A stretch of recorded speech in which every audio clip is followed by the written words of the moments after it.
근데 어떤 사업이든 어떤 일이든 공공기관하고 정부하고 같이 할 때는 이 갈래를 좀 잘 아셔야 돼요. 예를 들어서 이제 기업 하시는 분들도 기업의 이제 대부분이 이 부분이 이제 어느 과 도청일인지 시청일인지 중앙부처의 일인지 이게 갈래가 잘 안 찾아서 워낙 또 다양한 사업들이 많이 있고 그렇다 보니까 기업에 이 어떤 정책적인 사업을 가져오는 전문가들이 있는 경우가 굉장히 많습니다.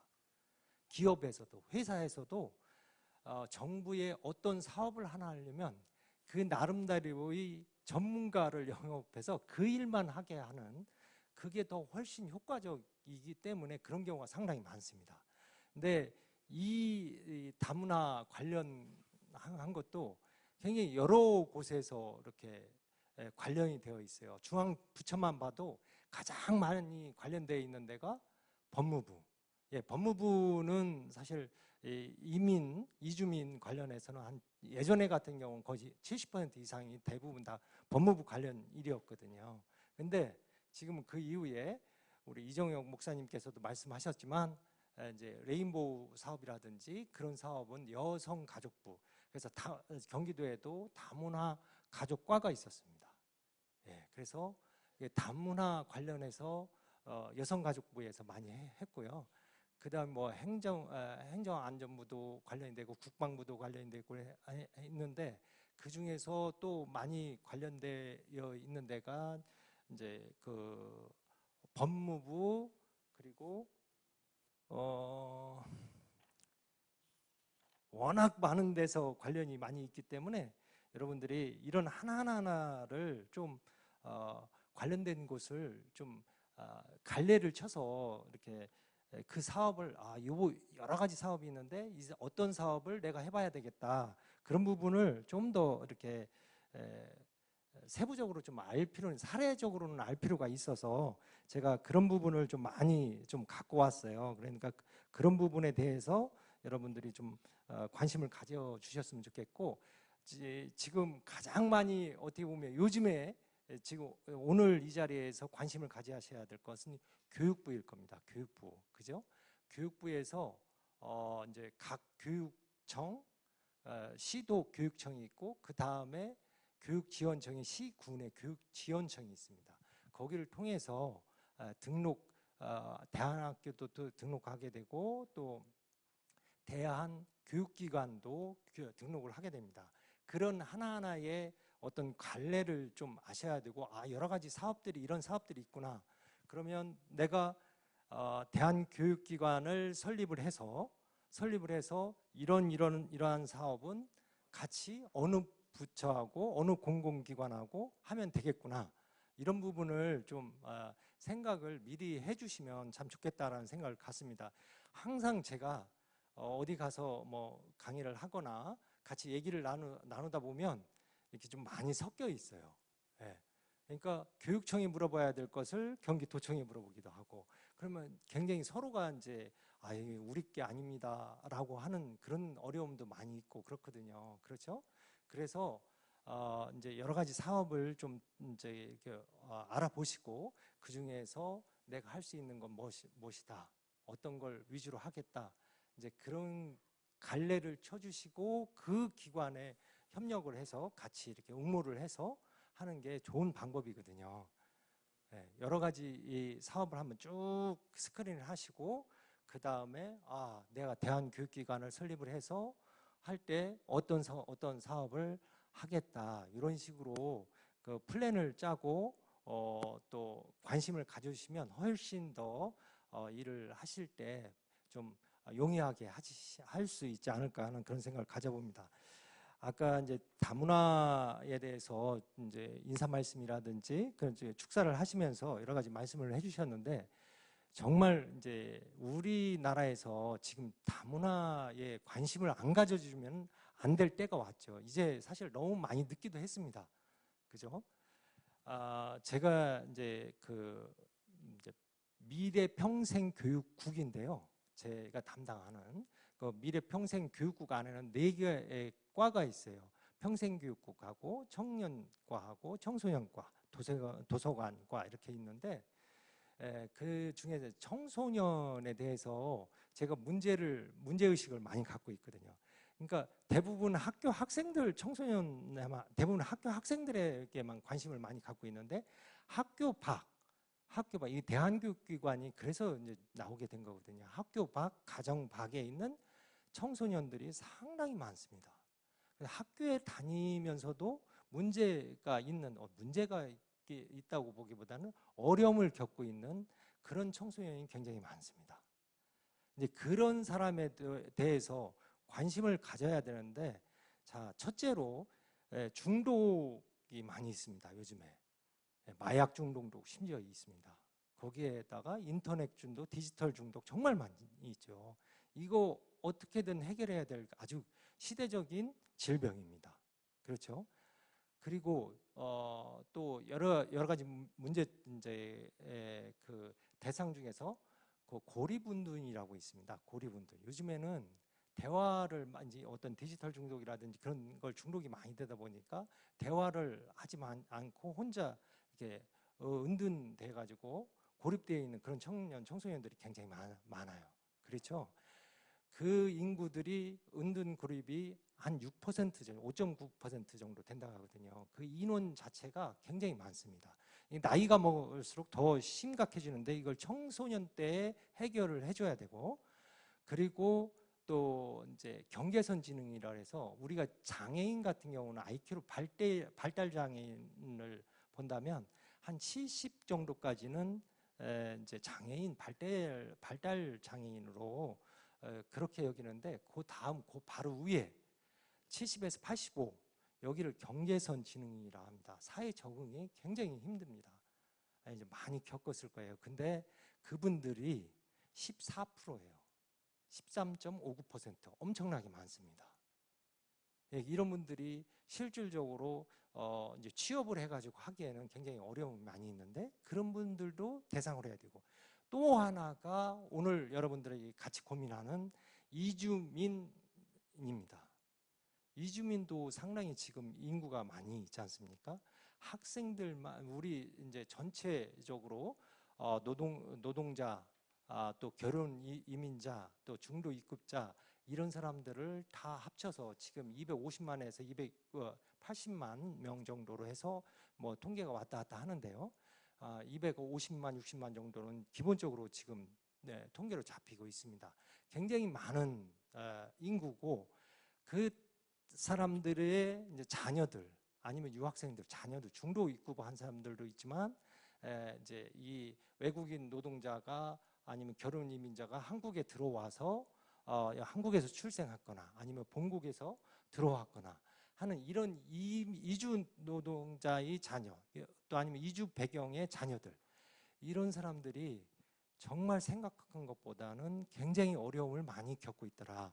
이제 그걸 저도 문제점을 좀, 문제의식을 갖고 그걸 한번 어떻게든지 해결해서 내년에 좀 사업을 해보고자, 저희 경기도청에서도 예산을 편성을 하고자 현재의 어떤 실태인가 알아보고자 하면서 제가 만나 뵙게 된 분이 이제 신상록 우리 목사님이셨습니다. 이런 이게 청소년에 굉장히 많은 문제가 있는, 어려움을 겪고 있는 청소년들이 많이 있고, 그 중에서 가장 지금 시급한, 뭐 다 시급하지만 시급한 청소년 해결 문제 중에 하나가 이주 배경 청소년이다. 그리고 이주 배경 이 청소년이 상당히 많이 늘어나고 있다. 근데 이 이주 배경 청소년에 대해서 접근할 때 굉장히 뭐 지금 뭐 많이 들으셨잖아요. 지금 뭐 언론에도 많이 나오고 오늘 축사에서도 많이 하셨는데, 지금 인구 감소를 많이 얘기를 합니다. 그죠? 심각하죠.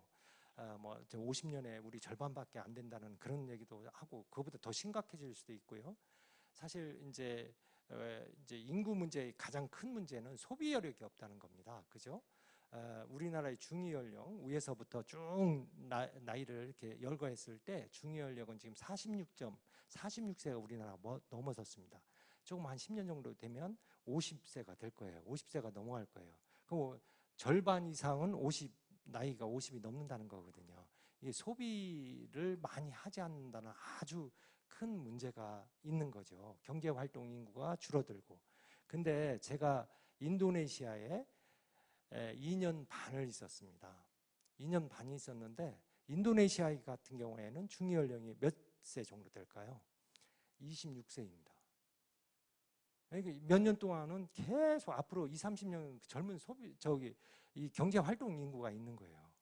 이거하고 우리나라하고 굉장히 차이가 아주 크거든요. 그 사람들은 이제 다른 나라에 나가서 많이 일을 하려고 하죠. 그죠? 이런 우리나라의 어떤 경제적인 구조 그런 문제도 상당히 문제가 있고 앞으로 이 대한민국의 미래를 위해서는 이 인구 감소 이 어떤 문제를 극복하기 위해서는 제가 지금 말씀드렸던 이런 청소년의 여러 분야에 여러분들께서 진심으로 관심을 가져주시길 바라고요. 그 중에서도 가장 시급한 것 중에 하나 우리 이주 배경 청소년에 대해서 여러분들이 관심을 가져주시길 바라는 게 이제 제 그 서론의 그런 내용을 통계를 비롯해서 이렇게 자료를 만들어 본 겁니다. 그러면 이주 배경 청소년들에 대한 교육에 대해서 이 필요성에 대해서 제가 이제 이렇게 이제 강조해 말씀을 드렸고요. 다만 이제 그 이주 배경 이 청소년들을 대상으로 해서 여러분들이 한번 이런 생각을 가져보시는 것도 좋을 것 같습니다. 이제 우리가 조기 교육을 예전에 많이 얘기를 했지 않습니까? 조기 교육을 하면서 이제 애들을 조기에 해외를 보내서 언어를 이제 익히게 하고 외국의 문화를 익히게 하려고 합니다. 그건 왜 그랬을까요? 언어를 일찍 배우고 2가지 이상의 언어를 한다면 상당히 장점이 많이 있습니다. 또 두 나라의 양 국가의 문화를 이해를 한다면 엄청난 장점이 있습니다. 제가 아까 인도네시아 다녀왔다 그랬잖아요. 인도네시아에 가서 저희 애들을 고등학교 때 그쪽에 같이 데리고 가가지고 저는 이제 인도네시아 간 게 국비 유학생으로 해서 석사 과정을 인도네시아에서 했습니다. 그런데 우리 애들은 이제 고등학교 때 그 국제학교 들어가서 고등학교 3년 다니고 현지에 있는 대학교 졸업해서 왔습니다. 그런데 정말 저는 피부로 느낍니다. 이게 양 국가의 문화를 알고 양 국가의 언어를 알고 거기에다 플러스 영어까지 알면요 정말 할 수 있는 게 무궁무진합니다. 반대로 한번 생각해 보십시오. 이 다문화 가족들은 기본적으로 두 나라의 문화를 익힐 수 있는 아주 좋은 조건에 있는 아이들입니다. 그런데 이 아이들이 거꾸로 한국어만 하고 부모의 언어, 엄마의 언어는 하기를 부끄러워하는 엄마들이 상당히 많이 있습니다. 그 부분만 어떻게 보면 자랑스럽게 돌려주고 자랑스럽게 생각하는 그런 부모들도 많이 있으니까요. 그렇게 해서 두 나라의 언어를 익히게 해주면 우리나라에도 대한민국에도 굉장히 아주 훌륭한 그런 역할을 할 것이고 본인들도 굉장히 자랑스러운 그런 사람으로서 역할을 할 것이라고 믿습니다. 그 길을 여러분들이 갈 수 있게 해주실 수 있지 않을까 하는 생각을 가져봅니다. 예를 들어서 뭐 미얀마에서 오든 아니면 태국에서 오든 베트남에서 오든 중국에서 오든 인도네시아에서 오든 이런 친구들이 자기 나라의 언어를 부끄러워하지 않고 배울 수 있게 해주고 그렇지 않으면 이 적응하기가 굉장히 힘듭니다. 저도 내년에 어떤 일을 우리 경기도에서 사업을 한번 해보려고 하느냐면요. 지금 대한민국에서는 태어났는데 외국으로 입양된 그런 사람들이 많이 있습니다. 뭐 미국을 비롯해서 유럽을 해서, 그래서 저도 시간이 된다면 올해 상반기에 미국을 가서 그 한국 입양아 협의회가 이제 미국에도 여러 곳이 있더라고요. 그런 데하고 좀 만나서 얘기를 해보려고 하는데, 그분들을 모셔다가 한국말도 못해요. 한국의 정책성도 모릅니다. 그분들을 다시 한국으로 모셔다가 한국에서 한국의 정체성, 한국의 뿌리를 느끼게끔 언어나 문화를 좀 알게 하는 그런 교육을 갖게 해주고 싶거든요. 거꾸로 한번 생각을 해보십시오. 지금 이 외국에서 온 이런 사람들이 이 이제 그쪽 나라를 후진국이 대부분이지 않습니까? 그런 나라를 떳떳하게 생각하고 있고, 그리고 한국에서 잘 적응한다면 그러면 양쪽 다 역할을 충분히 할 수 있는 그런 사람으로 키우실 수 있습니다. 그런데요, 지금은 현실이 그렇지 않습니다. 한국으로 데려와서 한국에서 친한파가 되고 싶고, 부모도 그렇고 한국을 자랑스럽게, 한국이 좋아서 왔는데 여기에서 좌절하고 반한파가 돼서 돌아가는 사람도 상당히 많이 있습니다. 소명의식이 굉장히 많이 필요한 분야이라고 저는 확신을 합니다. 대학교에도 그렇습니다. 대학교에도 저희가 그 30 플러스, TK 30 플러스라고 그래가지고 유학생을 30만 명 유치하는 걸 지금 교육부에서 목표로 하고서 하고 있어요. 그런데 그 이면에 어떤 문제가 있느냐 하면, 이 대학교에 유학생들이 오는데 이 사람들이 통계적으로 볼 때 40% 정도만 회화를 할 수가 있어요. 대학교에 유학 온 사람들이 40%만 회화를 할 수가 있습니다. 대학교에 수업을 들으려면요, 회화 갖고는 절대 안 되거든요. 그 이상의 전문성이 있는 책을 읽을 수 있는 정도의 언어 실력이 돼야 되는데 회화 정도도 40%밖에 못해요. 일상생활을 가능한 사람이 40%밖에 안 되는 거예요. 그런 사람들을 데리고 어떻게 수업을 할 수 있겠습니까? 결국은 그 사람들만 대상으로 해서 별도의 학과 수업을 열어줍니다. 그러면 이 사람들은 한국의 대학교에 들어왔는데 그냥 자기네들끼리 언어가 안 되는 사람들끼리 수업을 듣고 한국의 친구도 못 사귀고 한국 문화도 제대로 못 느끼고, 그리고 대학교 주변에서 아르바이트해서 등록금 내고, 그리고 졸업장만 갖고 갑니다. 이게 엄연한 현실입니다. 이런 사람들이 친한파가 될 수 있겠습니까? 정말 여러 가지로 심각한 문제가 많이 있어요. 이런 사람들한테도 실질적으로 한국에 좋아서, 우리도 예전에 광부, 독일에 그 간호사 갔을 때 얼마나 어렸을 때 갔어요. 그죠? 의욕이 있는 사람들이 한국에 오는 겁니다. 그죠? 그런 사람들한테 우리가 그 사람들만 이렇게 가까이 갔을 때 어떻게 보면 이 사람들이 왜 가까이 가는 가족 같은 생각보다는 외국인들이 오히려 좀 움츠러들고 길을 뭐 이렇게 돌아서 가려고 하고 그런 생각을 갖게 되지 않습니까? 근데 그 사람들은 우리나라 사람들을 굉장히 좋아하는 사람들이 대부분입니다. 그래서 한국에 온 거거든요. 그 사람들을 어떻게 그 마음을 다시 다독여줘서 같이 할 수 있겠느냐, 그런 부분을 여러분들이 길을 열어주신다면 정말 대한민국에도 좋고 이 한국을 찾는 이 사람들한테도 정말 좋겠다. 그 사람들은 말씀드린 대로 여러 가지의 한국의 목표를 갖고 옵니다. 그죠? 가장 중요한 건 경제적 목표가 제일 큰 거겠죠. 제가 이제 인도네시아 있으면서 이제 그 애들은 잠깐 방학 때 한국에 들어오고 와이프하고 어디 이제 그 인도네시아에서 휴양지를 한번 가는 도중에 한국말로 둘이 하고 있으니까 인도네시아 어떤 사람이 한국에서 오셨냐고 하면서 왔어요. 근데 그분이 하는 말이 자기도 한국에서 9년간 일을 울산에서 했대요. 너무 반가워하더라고요. 저도 너무 반가웠고, 근데 그 사람이 저하고 배를 타고 같이 휴양지를 가는데 거기에 집을 2채를 샀다고 합니다. 한국에서 돈을 벌어서 거기에 이제 어떤 풀빌라 형태로 2개를 사가지고 그걸 관리하러 들어간다고 합니다.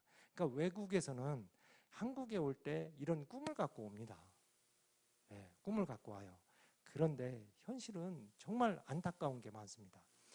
이 제대로 된 우리나라에서 외국으로 갈 때는 어떤 브로커라든지 그런 단계가 별로 없지 않습니까? 그죠? 우리나라 정부에서 뽑아서 가는 경우가 되게 많은데, 외국에서 우리나라 올 때는 이 브로커가 중간에 역할을 많이 합니다. 그래서 제가 그때도 거기 인도네시아 일때 보면 한 사람당 뭐 400만 원 내지 500만 원 정도 이렇게 주면 한국에 와서 취업을 한 상태에서 또 이렇게 갚아주고, 그런 거가 사실 안 들어도 될 비용들이거든요. 그런 거 없이 정말 제일 잘 데리고 와서 우리 이 사람들 잘 적응하게 만들어서 이렇게 돌아갈 수 있으면 참 좋은데, 그런 역할을 우리 이런 교회라든지 이런 데서 해주신다 그런다면 정말 더 소명의식이 있고 더 잘 될 수 있지 않을까, 그런 생각을 좀 가져보고요. 이 사람들이 아까 말씀드렸듯이 정말 의욕을 갖고 있다. 그 나름대로 우리가 행복은 뭐 성적순이 아니라고 하잖아요. 한국에 와서 적응하는 것도 성적순이 아닙니다. 꼭 많이 배웠다고 해서 우리나라의 역할을 많이 하는 것도 아니거든요. 선진국에서 호주라든지 캐나다, 미국 이런 데에서 이민을 받는데 꼭 박사급만 받는 건 아니거든요. 오히려 단순한 일을 할 수 있는, 그 나라에 도움이 될 수 있는 배관공이라든지 그런 사람들을 오히려 더 많이 데려오려고 합니다. 우리나라에도 지금 외국에서 들어오는 사람들이 굉장히 많은 역할을 해줄 수 있을 거고, 앞으로 정말 우리하고 같이 이 대한민국의 미래를 엮어나가고 설계할 수 있는 그런 사람들일 겁니다. 그런 사람들이 제대로 역할을 할 수 있게끔 해주시면 얼마나 좋을까 하는 생각을 가져보고요. 그 역할을 그 역할에는 정말 여러 가지가 있을 텐데, 아까 말씀드린 대로 교육부 사업, 또 법무부 사업, 또 여성가족부 사업, 여기 세 부처의 사업이 가장 많이 있습니다. 가장 많이 있고, 그리고 나머지 심지어는 국방부에서도 외국인 자녀 대상으로 해가지고 사업을 하고 있으니까요, 그죠? 그러니까 거의 모든 정부기관에서, 많은 정부기관에서 관련 사업을 하고 있습니다. 저희 경기도청에서도 심지어는 도서관에서도 합니다. 도서관에서도 일단 외국인 이주민 자녀들이 책을 통해서 읽을 수 있는, 그러니까 책을 통해서 이 언어를 배우는 게 가장 빠르고 정확하다, 이런 생각해서 여러 가지 외국인들에서 그 자녀 엄마의 나라의 책을 읽을 수 있게 하는 어떤 그런 사업도 하고, 또 한국어도 책 읽어주는 사업들도 많이 하고 있습니다. 그러니까 가장 여러 분야에서 많이 합니다. 아까 안산 이정혁 목사님도 오셨지만 거기에도 다문화 도서관이 있어요.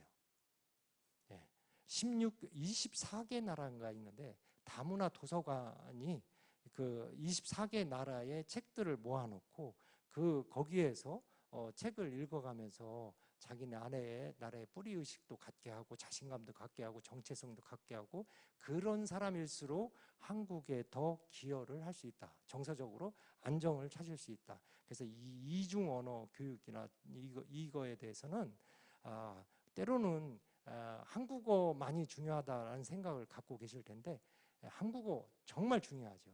플러스 이중 언어, 그 나라에 오신 나라의 언어도 충실히 할 수 있게끔 이렇게 도와주시는 것도 굉장히 좋을 거라고 생각이 됩니다. 저한테 주어진 시간이 30분이었기 때문에 제가 이 하나하나의 사업에 대해서 준비를 해왔습니다만, 그 하나하나의 사업에 대해서는 좀 읽어보시고요. 혹시 그거에 대해서 질문사항이나 그런 게 있으시면 저도 저한테 질문을 해주셔도 되고 우리 신상록 목사님이 워낙 실무적으로는 강하시기 때문에 질문을 해주시면 되겠습니다. 혹시 뭐 오늘 저한테 지금까지 말씀드린 것 사항 중에서 어떻게 질문 사항이 있으시면 제가 답변 드리도록 하겠습니다.